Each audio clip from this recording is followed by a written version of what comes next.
சிவசங்கர ஜெய ஜெய சங்கர. ஸ்ரீ மகா பெரியவா சரணம். நம்பாத்து பெரியவா அன்பர்களுக்கு அடியன் லக்ஷ்மி ஹரி அநேக நமஸ்காரம்.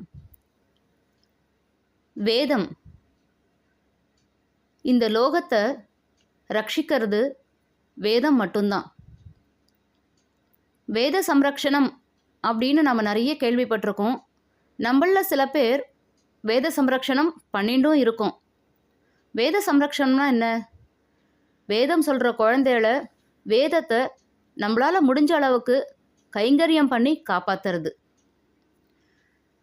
இந்த வேதம் கற்றுக்கிற குழந்தைகள் வேத பாடசாலைகளில் படிக்கிறா. அந்த வேத பாடசாலைகளில் அவளுக்கு எப்பேற்பட்ட கட்டுப்பாடுகள் இருக்குது, அவள் அங்கே எப்படி குருகுல வாசம் பண்ணுறா, இதை பற்றிலாம் நிறைய பேருக்கு தெரியறதே கிடையாது. இதை பற்றின ஒரு அருமையான தகவலை ரொம்ப உணர்வு பூர்வமாக இன்னைக்கு பதிவில் தெரிஞ்சுக்க போகிறோம். வேத பாடசாலைகள் எப்படி இயங்கின்றிருக்கு, அதில் இருக்கிற குழந்தைகள் தன்னோட கர்மானுஷ்டானங்களை எப்படியெல்லாம் பண்ணுறா, எவ்வளோ கட்டுப்பாடோடு வாழறான்னு தெரிஞ்சுக்கிறதுக்கு முன்னாடி நம்பாத்து பெரியவா சேனலை சப்ஸ்கிரைப் பண்ணாதவா சப்ஸ்கிரைப் பண்ணிட்டுருங்கோ. பெல் ஐக்கான் கிளிக் பண்ணி லிங்க் ஷேர் பண்ணி கமெண்ட் பண்ணுங்கோ. இந்த பதிவை கேட்கும்போது கண்டிப்பாக நம்ம ஒவ்வொருத்தர் மனசுலேயுமே நம்மளால் முடிஞ்ச அளவுக்கு வேத சம்ரக்ஷணத்துக்கும் வேத பாடசாலைகளுக்கும் அங்கே இருக்கிற குழந்தைகளுக்கும் ஏதாவது கைங்கரியம் பண்ணணும் அப்படின்ற உத்வேகம் வரும். இது நிதர்சனமான உண்மை. வேத பாடசாலைகள் அங்கே இருக்கிற குழந்தைகள் எப்படி இருக்கா தெரியுமா?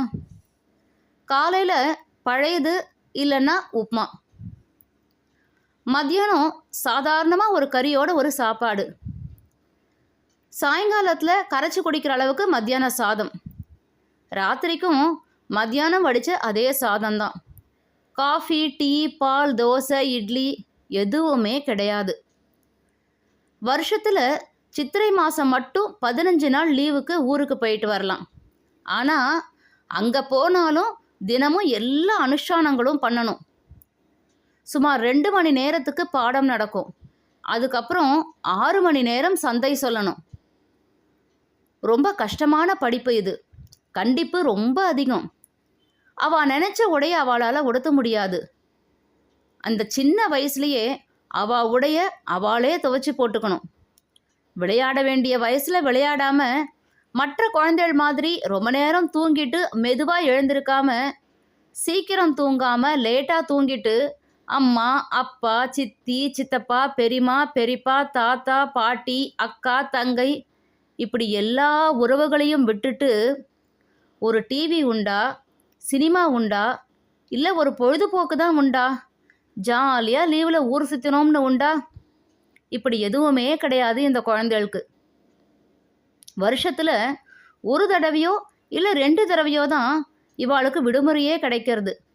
தீபாவளி சமயத்துலேயும் மே மாதத்துலேயும் மட்டும்தான் இவா தன்னோட தாய் தகப்பனாரோட சேர்ந்து வாழ முடியும். கிட்டத்தட்ட 8 இல்லைன்னா 10 வருஷங்கள் வரைக்கும் குடும்பம், உற்றார் உறவினர், சொந்த பந்தங்கள், நண்பர்கள்னு எல்லாரையும் பிரிஞ்சு வேதம் கற்றுக்கணும்.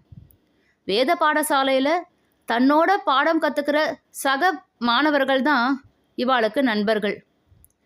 விவரம் அறியாத வயசில் வேதத்தை தவிர வேற ஒன்றுமே இவாளுக்கு உலகம் கிடையாது அப்படின்னு நினச்சிண்டு வேதம் படிக்க வர்ற குழந்தைகளை கொஞ்சம் நினச்சி பாருங்கோ. இது தவ வாழ்க்கை தானே. காடுகளிலும் மலைகளிலும் இருந்து எதுவுமே அன்ன ஆகாரம் இல்லாமல் இருக்கிறது மட்டும்தான் தவம்னு நினச்சிட்டு இருக்கோம்.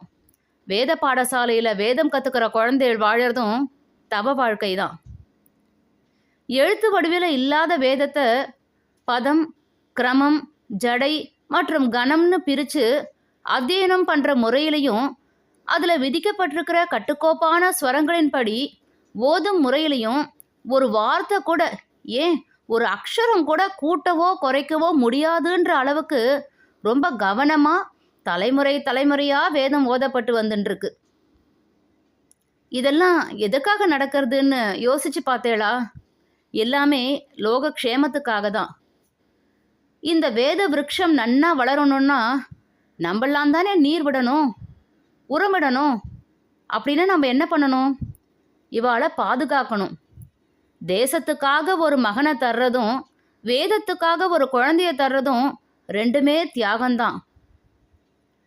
நாட்டோட எல்லையில இருந்துட்டு ஒரு வீரன் எதிரிகள் கிட்டேருந்து நாட்டை காப்பாத்துறானே, அதே மாதிரி ஊருக்குள்ள இருந்துட்டு வேதம் படிச்ச ஒருத்தர் துஷ்ட சக்திகள் கிட்டேருந்து நம்மளை காப்பாத்துறா. பணம் இருந்தா என்ன படிப்பு வேணாலும் படிக்கலாம். ஆனா வேதம் படிக்கணும்னா தாய் தகப்பன் புண்ணியம் செஞ்சிருந்தா மட்டும்தான் குழந்தைகள் வேதம் படிக்க முடியும். இந்த அளவுக்கு ரொம்ப உயர்வான வேதத்தை ரொம்ப நியமமாக எல்லா ஆசாபாசங்களையும் விடுத்து வேதம் கற்றுக்கிறது மட்டுமே உலகம், அதுதான் தன்னோட வாழ்க்கை நினச்சி வேத பாடசாலையில் படிச்சுட்டு இருக்காளே வேத குழந்தைகள், அதை ஒரு கைங்கரியமாக எடுத்து நடத்திட்டு இருக்காளே வேத பாடசாலையை நிர்வகிக்கிறவா, இவாளுக்கெல்லாம் நம்ம கைங்கரியம் பண்ண வேண்டியது, நம்மளால் முடிஞ்ச உதவிகளை பண்ண வேண்டியது நம்மளோட தர்மம், நம்மளோட கடமை. இதை ஒரு முழு முயற்சியாக எடுத்துண்டு நம்மளால் முடிஞ்ச அத்தனை உதவிகளையும் வேத பாடசாலை குழந்தைகளுக்கு பண்ணுவோம். ஹரஹர சங்கர ஜெய ஜெய சங்கர. ஸ்ரீ மகா பெரியவா சரணம்.